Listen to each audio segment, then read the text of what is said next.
తెలంగాణ రాష్ట్ర రాజకీయాల్లో అధికార కాంగ్రెస్ పార్టీలో అంతర్గత సమన్వయ లోపాలు మరోసారి స్పష్టమయ్యాయి. స్థానిక సంస్థల ఎన్నికల నిర్వహణపై రాష్ట్ర అటవీ, పర్యావరణ శాఖ మంత్రి పొంగులేటి శ్రీనివాసరెడ్డి చేసిన ప్రకటనపై టీపీసీసీ చీఫ్ మహేష్ కుమార్ గౌడ్ తీవ్ర అసంతృప్తి వ్యక్తం చేశారు. రిజర్వేషన్ల వంటి అత్యంత కీలకమైన, సున్నితమైన అంశాలతో ముడిపడి ఉన్న స్థానిక ఎన్నికల ప్రక్రియపై మంత్రివర్గంలో చర్చించకుండానే బహిరంగంగా మాట్లాడడాన్ని ఆయన తప్పుపట్టారు. ఈ పరిణామంతో అధికార పక్షంలో వివిధ శాఖల మంత్రుల మధ్య సమన్వయ లోపం కనిపిస్తోంది.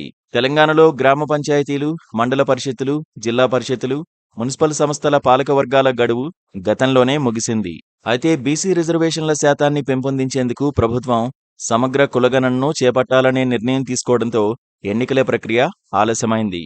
బీసీలకు 42% రిజర్వేషన్లను కల్పించే బిల్లులను అసెంబ్లీలో ఆమోదించినప్పటికీ న్యాయపరమైన చిక్కులు, సాంకేతిక అంశాలు ఇంకా పూర్తిగా కొలిక్కి రాలేదు.